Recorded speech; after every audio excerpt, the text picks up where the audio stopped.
Hello everyone, my name is Heather and welcome to the channel Bookables and welcome to my April reading wrap up. So I am happy to say that I really did good in April. I didn't find any new favorite books, but I read 9 books and yeah, we're going to talk about them. If you're unfamiliar with my wrap ups, what I do is show you all the books. I rank them from my least favorite in order to my favorite as far as reading goes. Like I said, this month wasn't like a favorite month, which surprises me immensely because of 2 authors that I read predominantly every single April, but it happens. So let's just dive right on in because I'm sure I have a lot of feelings. I've done several videos. I've done a reading vlog featuring some of these, and I've done like a whole review of are these new releases worth the read? So I'll link those down below. Up top, you get the gist. First up, I'm going to start with my 3 stars because I do have a few of those. These aren't really ranked in any particular order. I didn't have like a book I read this month that I was like, this is the worst. A few of them were just like decent, you know, I'm happy to have read them. Off the 2 backlist books I read, I'm doing this thing of 25 books to read in 2025. It's like backlist. I change it usually like every month. That's okay. It's my list. I do what I want. As long as they're backlist, I read them. But first up, I have The Maids Diary by Loreth Ann White. This has been sitting on my shelf for a year now, so I feel very accomplished to have read it.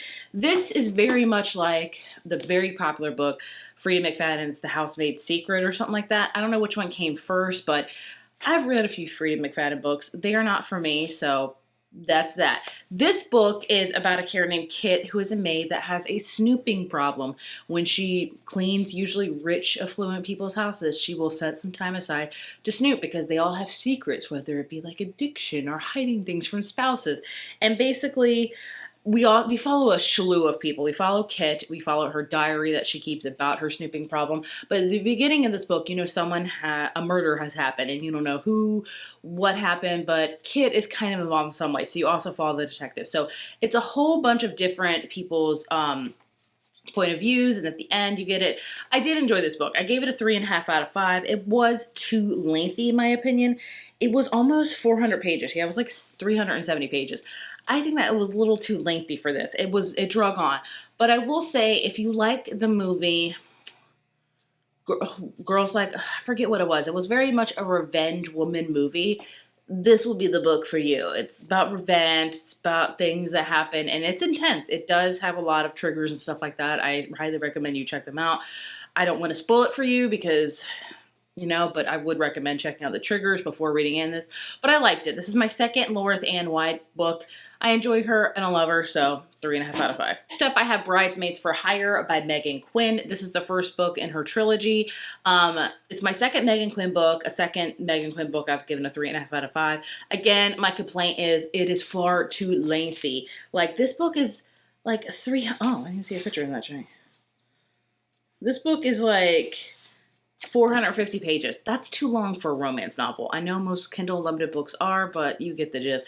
If you just want a fun, steamy, summertime romance, I would recommend it. About 2 characters named Maggie and Brody, and basically Brody is Maggie's brother's best friend. They both end up in Bora Bora on vacation for separate reasons, and they somehow come up with like a fake dating scheme where she'll be a bridesmaid in one of his like co-workers' wedding, and it kind of goes from there. It's like a hate to love fake dating thing set in a tropical place. It's cute. Look, if you're just looking for a steamy summer romance, this has you covered. I gave it a 3.5 out of 5. I will continue out the series because I just think they're great summer romances, but it wasn't anything I would say to like write home about. Next up, we have The Sirens by Amelia Hart. Oh, I'm so sad I only give this one a 3 out of 5 because I wanted to love it because, number one, the cover. This is the Barnes & Noble exclusive edition.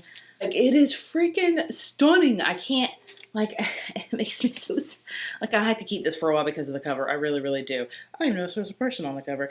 Anyway, she wrote Wayward, which I read a couple years ago, really enjoyed. So I was really hoping you loved this one, but it was just kind of like womp womp womp. That's the way I can attest to it. It just wasn't that good. It's all about these 3 stories. That's what she does. One takes place in 2019 where Lucy awakes and she's in a bit of a spot of trouble, so she flees to her much older sister's house for like help and stuff. But when she gets there, like, her sister's not there, and it's been like she just left, like, kind of vanished out of thin air. So that's a whole mystery thing. And then she finds her older sister's diary when she was younger.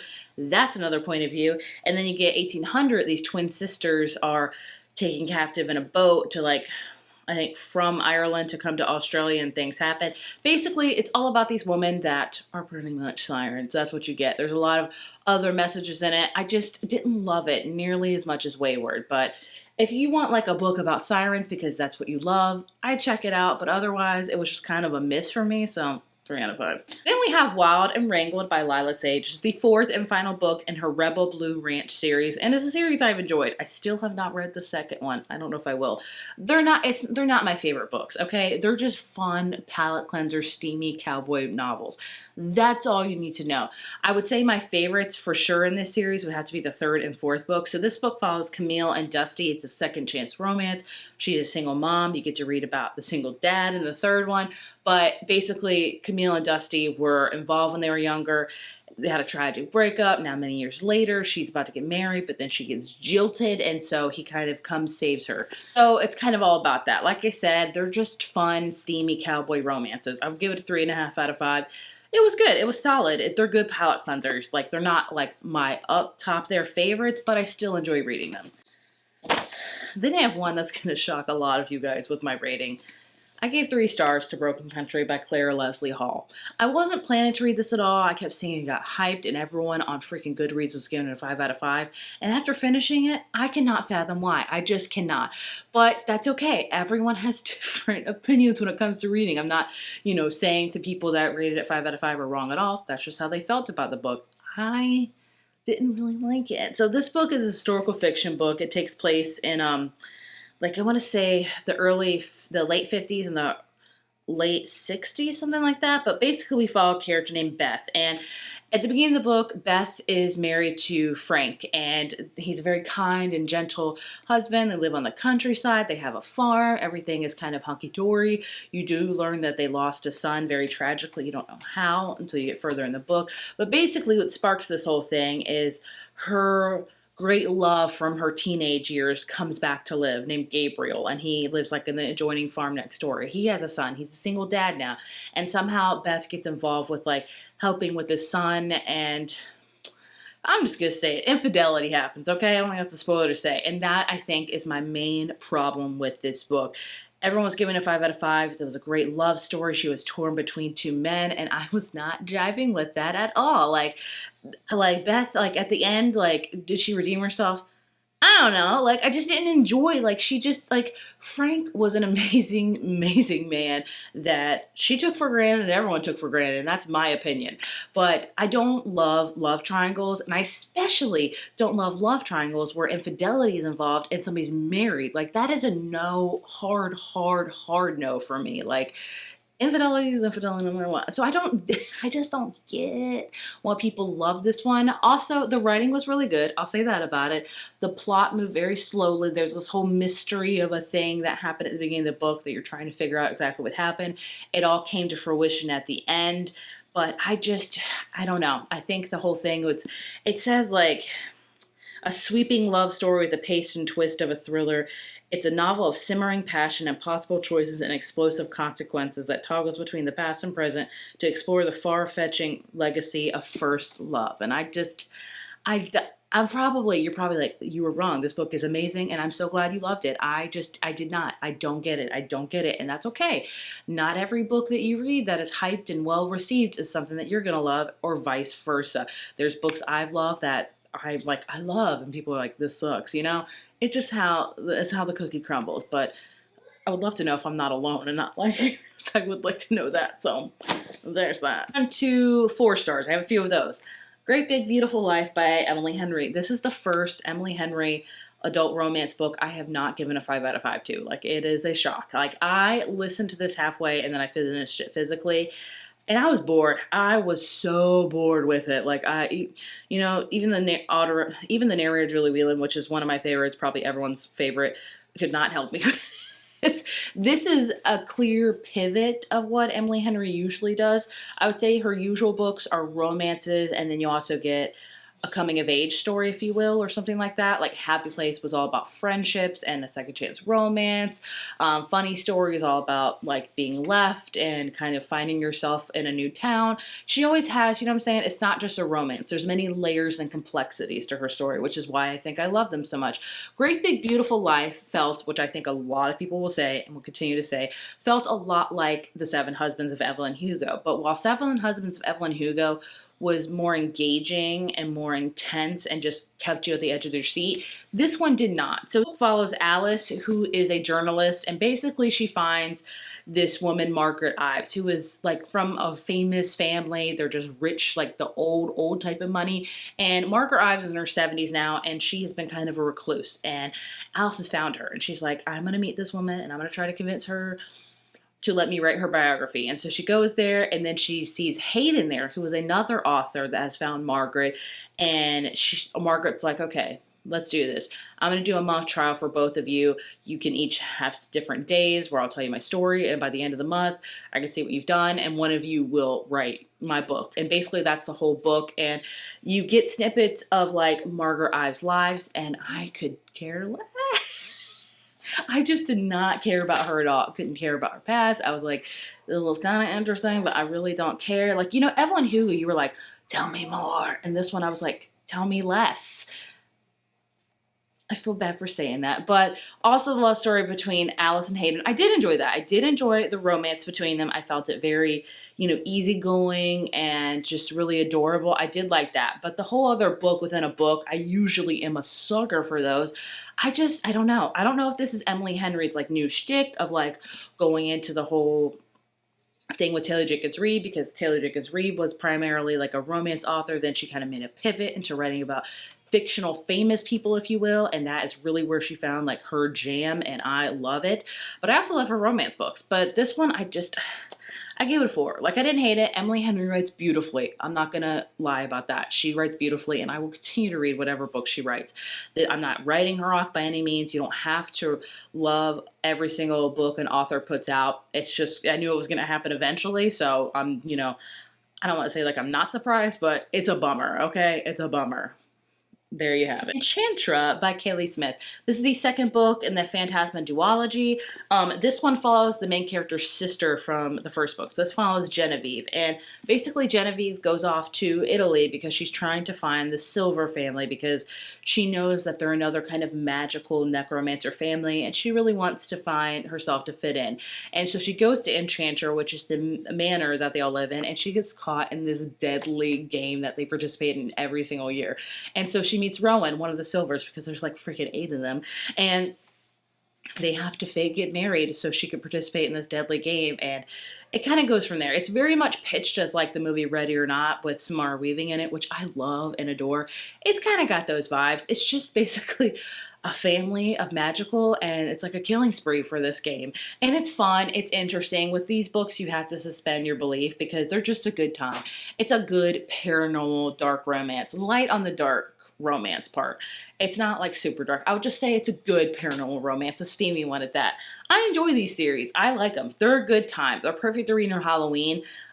4 out of 5. I liked it. If she writes more within this world, I will for sure read it. I think they're just fun. Passion Project by London Sperry. I love this cover. This is another book that was very similar. Like, Promise Me Sunshine. If you enjoyed it, read Passion Project, or if you like Passion Project, read this one. I'm probably going to feature them in a If You Like This video soon, so get ready for that. So this book follows Bennett Taylor, who moves to New York, and she has just not been able to find her passion in life. She has lost the love of her life, and she moved to New York because that was always his dream, and she's just feeling lackluster. And then she meets Henry, and Henry's like, let's help find your passion. So like every week they'll do something random, like take a pottery class, tattoo class. One week they like did dog adoptions and things like that, and a romantic relationship forms. It's basically a book about grief, finding new love, New York City. If you love books set in New York City, this is a great one for that. If I had to pick one of these two, I would pick Passion Project. That's just me. I enjoyed it. I think it's a debut too, but I had a good time with it. 4 out of 5. My last book, my favorite book of the month, is Say You Remember Me by Abby Jimenez. This is her latest release that has been not getting a lot of good buzz. I'll say that. A lot of people really don't like this book. In fact, I would say it is not the year for Emily Henry and Abby. Like, it's just not. People are not enjoying their books. And that is okay. Again, I will read whatever they put out. If they decide to put out a cookbook for some reason, I will freaking read it, okay? You know, I gave this a 5 out of 5 because of my personal connection to it, because Abby somehow knows my life and writes things that are very personal to me. How do you know that, Abby? Get out of my head. This is all about a character named Samantha and Xavier. At the beginning of the book, Xavier is a veterinarian. Samantha brings this kitten that she found, and basically that's another part of the book I don't like, is there's a lot of like potty humor in it. The cat does not have like a butthole, okay? Like if you're like, oh, what? Yeah, I'm there. I was like, what the crap? And he's like, look, you can do the surgery. It's gonna cost like 10 grand. Do you have that? And she's like, no, I don't, but I can raise it. And he's like, okay, good luck with that. I highly recommend you let this animal go in a humane way possible. And she's like, no, I'm going to raise the money and I'm going to show you. And she does. She names the cat Pooter, which I don't even like saying it. I hate saying that. Like I would, and she like makes a GoFundMe, like give Pooter a new Pooter. And I'm like, and it raises the money. So she comes back and she's like, I did it. He had the surgery. You suck. And he's like, you're right. You want to go out? Go out. And basically they fall in love. But the problem is they're both living in Minnesota. Samantha has to move back home to California because her mother, that's only like in her late 50s, has dementia and she needs to help care for her mom. So the whole book is about them having this long distance relationship because he can't leave Minnesota because he has this practice that he opened up that he synced all this money into. She can't leave California because she's helping care for her mom that has dementia. So they're trying to figure out, like, you know, if this is worth this, if this not. It's a beautiful, sweeping love story, but the reason why it was so personal to me is because of the dementia aspect. I've told you, I take care of my father who is only 61 and has dementia. And that's a whole nother thing. Her mom did not get dementia because of her actions in her past. She, you know, got a lot of concussions, things like car crashes that led to it, and it's very unfortunate. My dad has dementia because of his direct actions in the past with alcohol and stuff like that. So that is why. So I just feel very personal in this story because it was showing how hard it is to caretake for somebody with dementia. It is freaking hard.